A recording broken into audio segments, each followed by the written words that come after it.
When Battlefield 1 was released, it exposed many generations to World War 1. Whilst a lot of us tended to realise and acknowledge how destructive World War 1 was to the human race, we never really knew a great deal about it. Though we like to call Battlefield 1 a more colourful, unrealistic, over-exaggerated depiction of World War 1, and rightfully so, DICE has still showcased us many facts of World War 1 that many of us didn't really know about.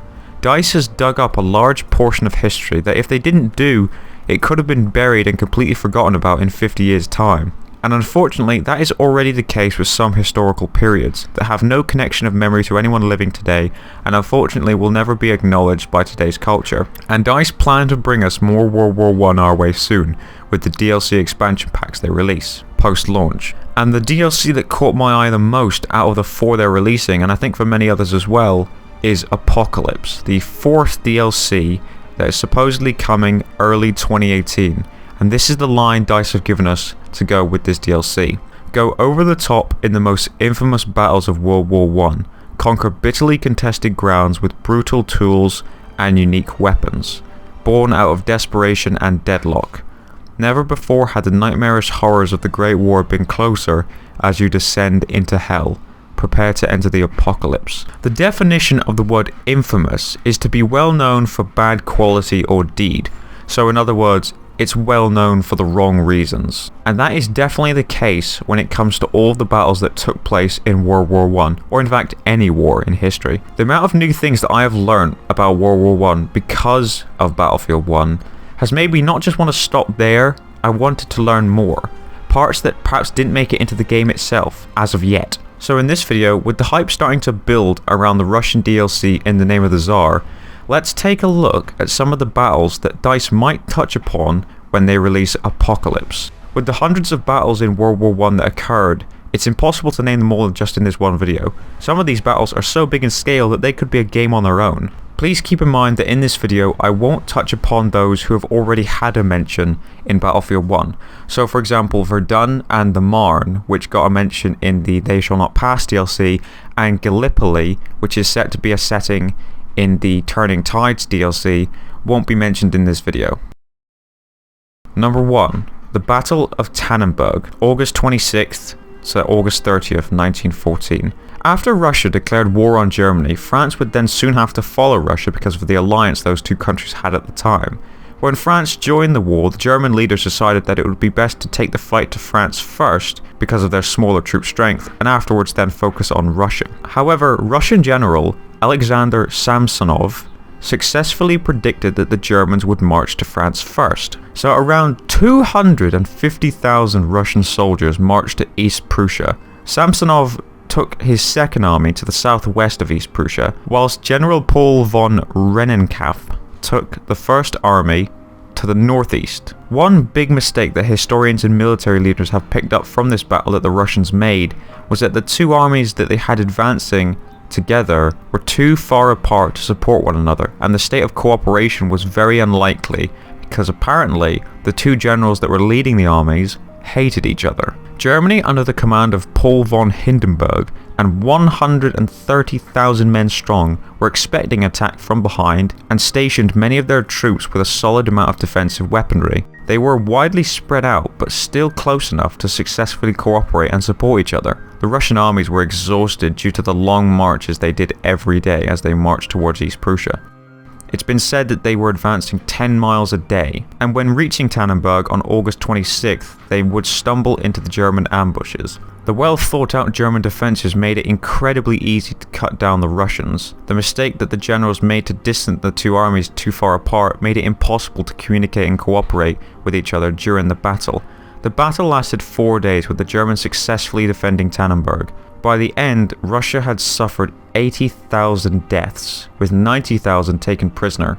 The Germans, meanwhile, lost around 20,000. After the battle ended, when it appeared it had been a complete disaster for the Russians, General Alexander Samsonov committed suicide.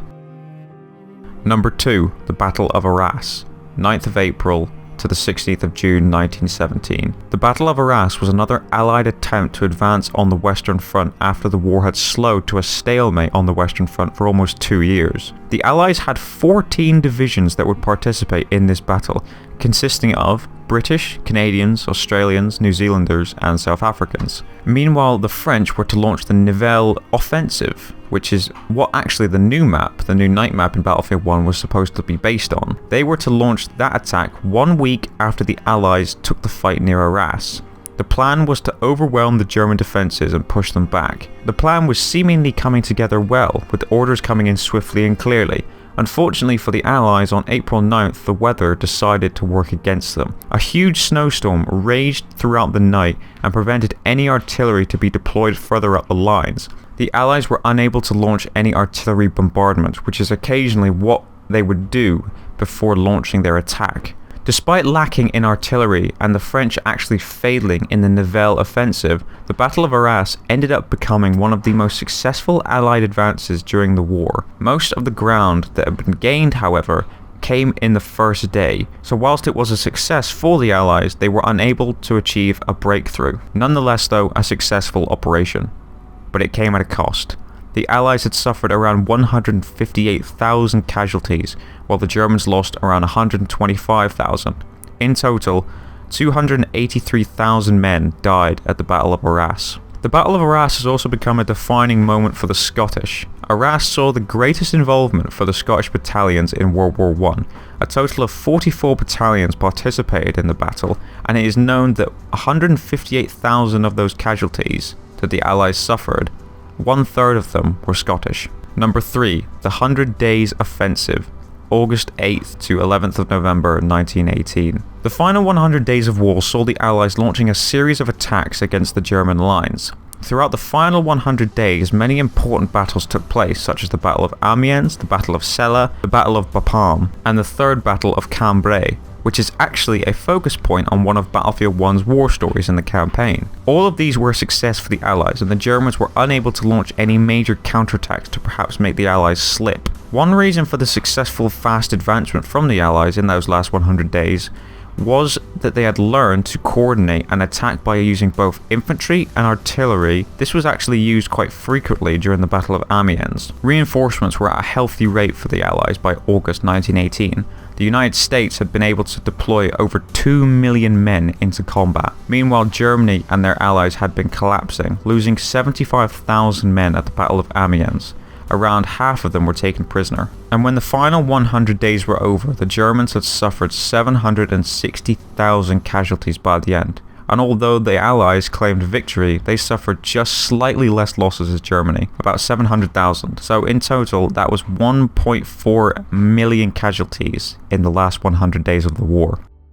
And finally, number 4, the Battle of the Somme, 1st of July to 18th of November 1916. During the Battle of Verdun, when the Germans had the upper hand against the French reached out to Britain for a relief call. The British would launch the Battle of the Somme that would relieve this pressure off the French. The Germans were planning to take the fight fully against Britain once France had been defeated, as of the time when they were in control of the Battle of Verdun. At the Battle of the Somme, the French and the British would combine attacks, with the French attacking the south end and the British attacking the north. French numbers were minor, however, compared to the British, because many of the French troops had to be withdrawn to reinforce those at Verdun. Over 3 million men across all the countries that fought would participate in the Battle of the Somme. The British were to launch an 8-day bombardment to hopefully destroy the fort defences before launching the attack. At 7:30 in the morning on July the 1st, the attack began. As the British were charging towards the German lines, they soon found out that many of the defences, such as the barbed wire and heavily defended trenches that the bombardment was set to destroy, was in fact still intact. So they found themselves essentially sitting ducks as the Germans started firing at them. Here is a photo that you may have seen before when you've looked up World War I on Google Images. It's just a photo of the British troops just sitting in the trenches. But this photo has some history behind it. This is supposedly a photo that was taken just minutes before the British went over the top on the first day of the Somme. All of these people you see in this photo would have been killed on that same day. So whilst you may just essentially think that this is just one geographically widespread photo of the First World War, it actually has a lot of dark history behind it. After the first day of the Somme, the British had suffered 60,000 casualties. 20,000 of them were killed, and by the end of the battle on November 18th, 1916, the French had suffered around 200,000 casualties, The Germans had suffered around 480,000 casualties, and the British had suffered around 420,000 casualties. In total, that is 1.1 million men that were killed or wounded at the Battle of the Somme. Britain suffered more casualties in the 4 months of fighting at the Somme than they did in the entire Second World War. The first day of the Somme has been called the worst day in the history of the British Army. So there you have a few of the bloodiest battles that were fought in World War I. And they are just a few.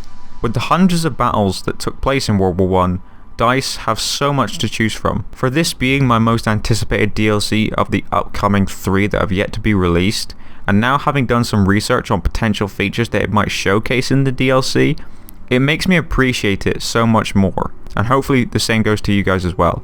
And that's why I wanted to make this video, to just brief you guys on potential ideas that might be coming in this DLC. If you want more of these, please let me know in the comments, and if I didn't mention a battle that you think deserves a say in the DLC, please let me know. As always though, thank you for watching, take care of yourselves, I'll see you in the next video. Take care.